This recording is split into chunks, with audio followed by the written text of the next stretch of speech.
Although the battle is not yet finished, the World Health Organization expects to declare that the crisis is completely over once the 42-day mark without any reported cases has been breached.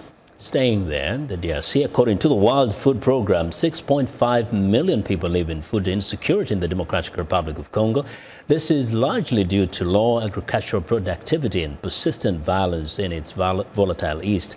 The worst eruption of violence in decades in the region in 2016, with fighting between the army and the Kamwina and Zapu militia, forced an estimated 1.5 million from their homes, living with barely nothing and leaving them without food.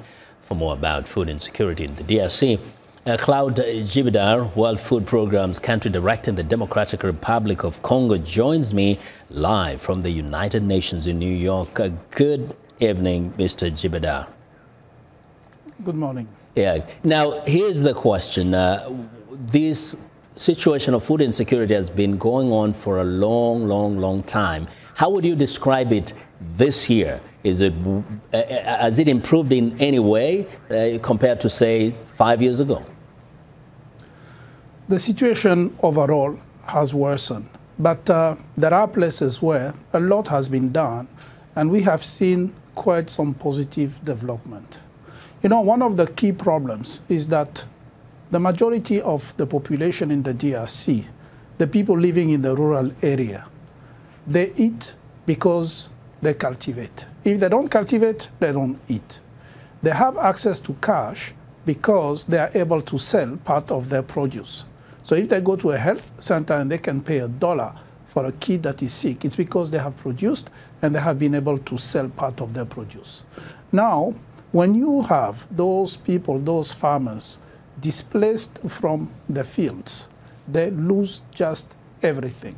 And the only thing they can rely on is any support that they can have from kinship, from host communities, or from UN agencies, NGOs like the World Food Program. Yes. So the situation of displacement has been persistent since 2016, and that is why the situation of food security has worsened. So what can be done to change things here? Because you have this humanitarian crisis which is caused by conflict and instability.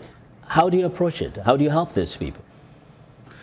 I think the first priority is obviously that some peace and stability prevails all over.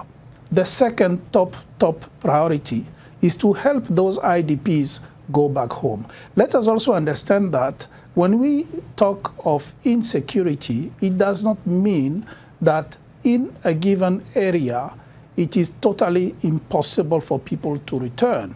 And we've seen it in the Kasai. In the Kasai, more than 1 million people have been assisted by the World Food Program and jointly with FAO. So what we need to do is repeat exactly what we have done in the Kasai, which is help those people go back home as soon as it is possible. Give them a bit of food, give them some seeds, some vegetable seeds if it is not the planting season, give them staple seeds when it is the planting season, and let them cultivate.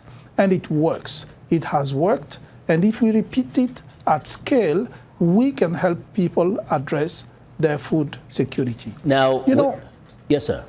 Go ahead. No, DRC is probably one of the most fertile land I know, I have seen. People have at least 2, 3, or even 4 harvests a year.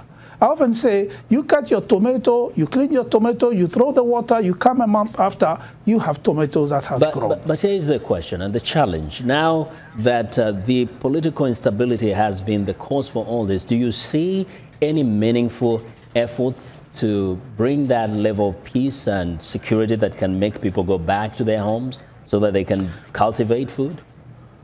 Efforts are being made all over, throughout, so that peace can return. And peace has returned. Look at the Kasai. The Kasai was the most affected region a year ago. I don't say that everything is back to normal, but the large majority of the people of the Kasai are now returning, can return. The same for Tanganyika. Since 2016, there has been ethnic conflict. And you know, sometimes the insecurity, the conflict, is also fueled simply because people fight for survival. So if we can help communities regain some livelihood, sometimes it's the best way of ensuring that those communities get back together. We want to hope for the best. We thank you very much, Mr. Jibidar, for joining us today. We appreciate your insights. I thank you.